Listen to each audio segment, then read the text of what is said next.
So today your job is to form an opinion based on evidence about who was to blame for the Boston Massacre. We know that 5 colonists died, but after looking at some evidence, some document, and some pictures, I want you to decide if you think that the British soldiers are to blame for the Boston Massacre or if it was the colonists. And as we do that, we're going to look for corroborating evidence. So I'm going to give you 2 documents and 2 images, and you're going to have to piece things together to try to figure out who you believe, who has the best story, and who has the most evidence against them.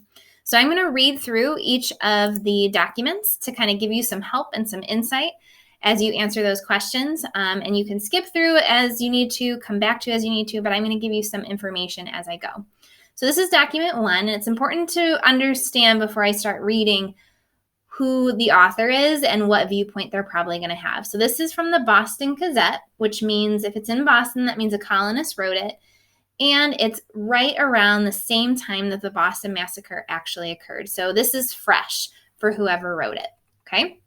So on the evening of Monday, being the 5th current, several soldiers of the 29th Regiment were seen parading the streets with their drawn cutlasses and bayonets, abusing and wounding members of the inhabitants. A few minutes after 9 o'clock, 4 colonists named Edward Archibald, William Merchant, Francis Archibald, and John Leach were walking through a narrow alley leading to Murray's Barrack, or a housing for soldiers, where a soldier was brandishing his broad sword of an uncommon size against the wall.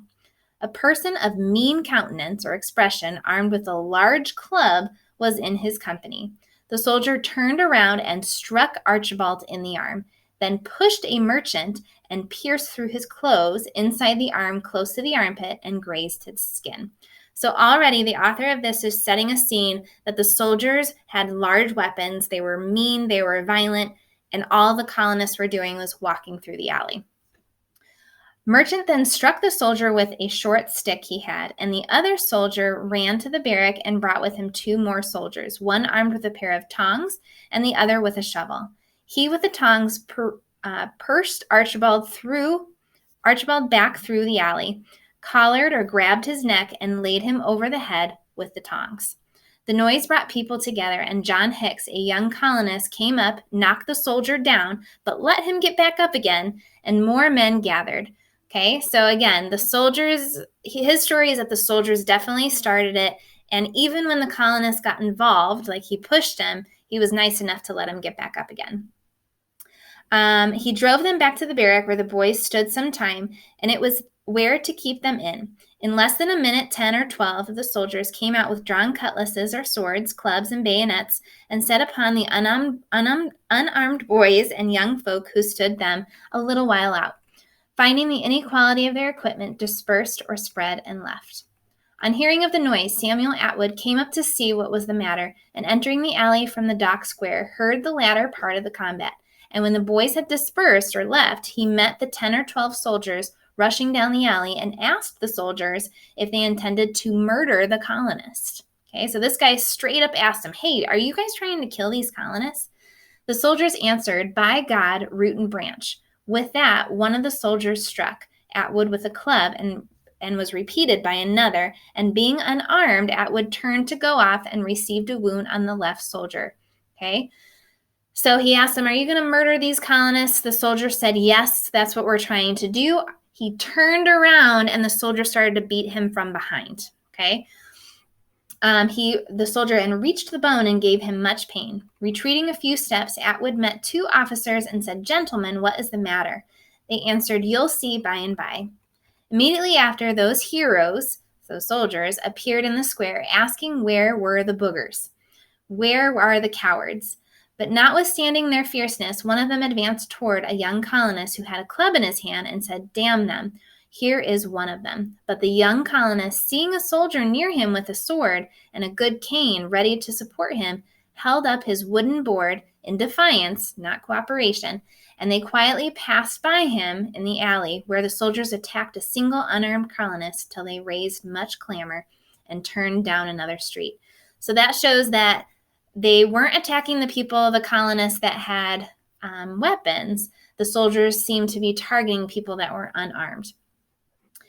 30 or 40 colonists, mostly young boys, being by this means gathered in King Street, Captain Preston, with a party of men or soldiers with charged bayonets, took place by the custom house and continuing to push to drive the people off, pricked some in several places on which the colonists were loud, and it is said threw snowballs. On this, the captain commanded the soldiers to fire, and more snowballs coming, he said, "Damn you, fire, by the consequence what it will." One soldier then fired, and the colonist with the club struck him in the hands with such force that he dropped his gun, and rushing forward, aimed a blow at the captain's head, which grazed his hat and fell pretty heavy upon his arm. However, the soldiers continued the fire successfully till 7 or 8. As some say, 11 guns were discharged. So it sounds like they don't even really know. They don't know who started it. They don't know how many guns had gone off or how many bullets. The evidence is kind of all over the place. By this fatal maneuver, 3 men lay dead on the spot and 2 were struggling for life. But what showed a degree of cruelty unknown to British troops was an attempt of the soldiers to fire upon or push with their bayonets the persons who tried to remove the slain. So even after the people were dead, colonists went in, tried to remove the dead bodies, and the soldiers apparently were still trying to fire on the colonists. So this is one view, one piece of evidence that I want you to make sure you document some of the most important pieces, annotate on the document, and then I'll read the next. So this is document 2. It's talking about the death of Crispus Attucks. It was painted in 1899. So the Boston Massacre happened in 1770. So this was drawn way later than it actually happened. So I'm just going to pick apart some things that I notice. I want you to do the same and determine who do you think they're trying to determine is to blame. Okay. So the first thing I notice is that it's nighttime in kind of the town square, the main area. I see colonists kind of around the side. Definitely, here's Crispus getting murdered. I see the British soldiers. I can't tell if this is probably Preston, the captain. Is he commanding them to fire? Is he holding people back? These guys look very aggressive, and I see a lot of colonists wounded and struggling around the side. However, I do see that pretty much all of the colonists, or most of the colonists, do have some weapons, and especially Crispus has a weapon too, and they are kind of surrounding the very few British soldiers in the picture. So pick apart some of the things that you see. Who do you think they're trying to determine is to blame here?